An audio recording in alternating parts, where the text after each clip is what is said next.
이 사건은 각색되었습니다. 등장하는 모든 인물, 장소, 상황은 가상의 설정으로 실제 존재하는 사건이나 인물과는 전혀 관련이 없습니다. 다큐멘터리 스타일로 각색된 픽션이며 실제와 혼동하지 마시길 바랍니다. 1985년 무더운 9월, 발령을 기다리던 20대 예비 여교사 김서영 가명.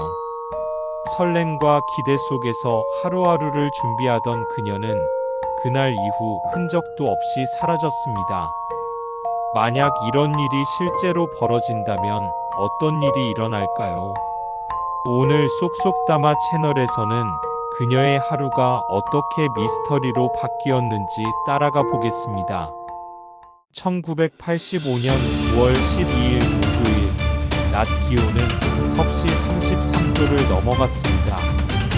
도심은 무거운 열기와 자동차 소음으로 가득했고 사람들은 손부채로 얼굴을 씻으며 빠르게 발걸음을 옮겼습니다. 오후 18시 서연은 도서관에서 친구들과 스터디를 마치고 집으로 향할 준비를 했습니다. 책을 정리한 뒤 벤치에 앉아 잠시 숨을 고르며 시원한 음료를 마셨습니다. 얼굴에는 작은 미소가 스쳤습니다. 오후 19시 30분 친구와 마지막 통화를 마친 그녀는 가방을 챙겨 천천히 카페로 향했습니다. 그 모습은 지극히 평범했고 조금의 불안한 기운도 없었습니다.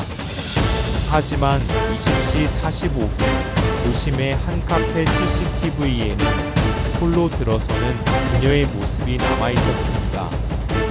그리고 21시 그 흔적은 끝내 이어지지 않았습니다.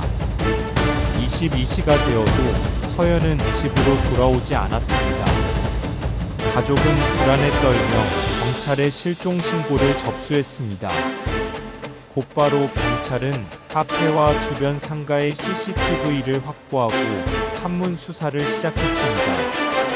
그러나 서연이 어디로 향했는지 혹은 누구와 마주쳤는지 단서는 쉽게 나타나지 않았습니다.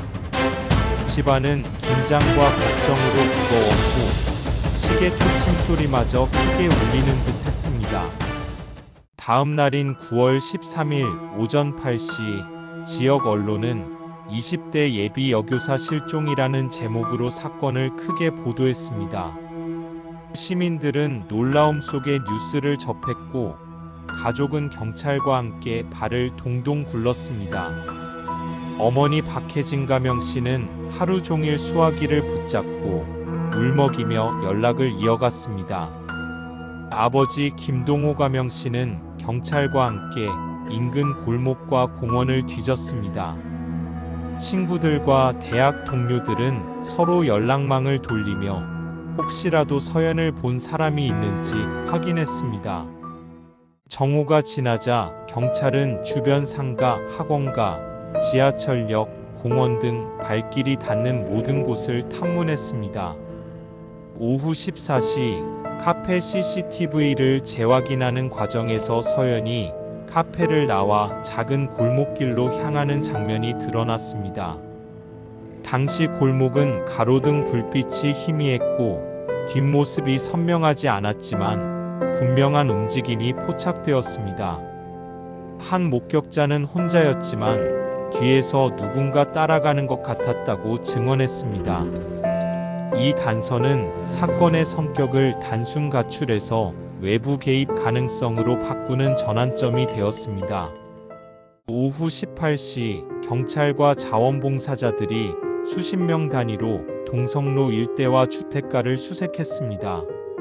시민들은 땀에 젖은 셔츠를 부채질하며 골목을 헤맸고 가족은 공원 벤치와 작은 가게까지 일일이 확인했습니다. 그러나 밤 24시 사건 발생 24시간이 지나도록 서연의 행방은 묘연했습니다.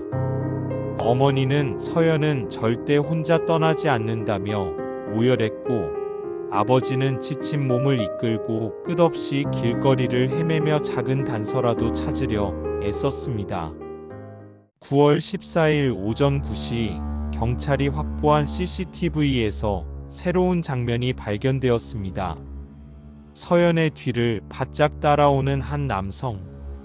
그는 이름조차 알려지지 않았지만 수상한 행동으로 인해 가명 이정훈으로 기록되었습니다. 범죄 기록은 없었지만 그의 그림자는 사건에 긴장을 더했습니다.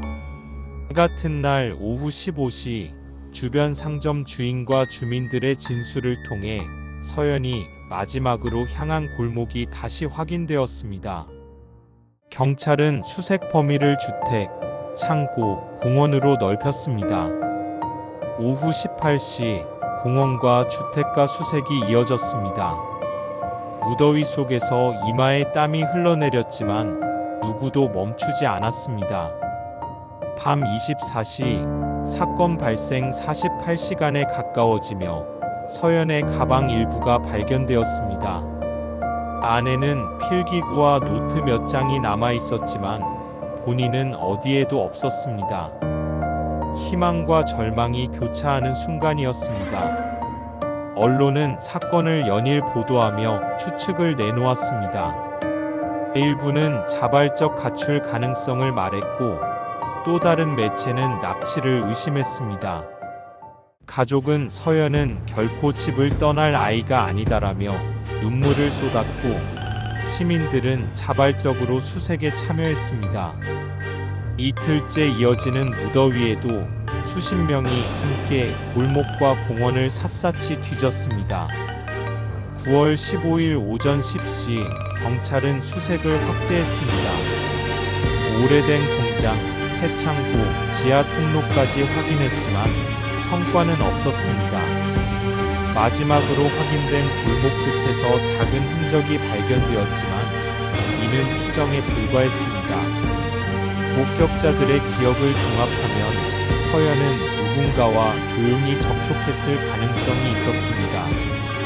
그러나 그것이 무엇을 의미하는지는 여전히 알 수 없었습니다. 세월이 흐른 지금까지도 이 사건은 여전히 미해결로 남아 있습니다.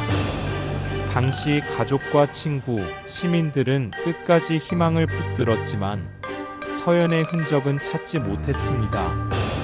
오늘날에도 이 이야기는 재조명되며 한 사람의 실종이 사회 전체에 어떤 파장을 일으키는지, 또 작은 단서 하나가 얼마나 중요한지를 생각하게 만듭니다. 이 이야기는 철저히 각색된 픽션입니다.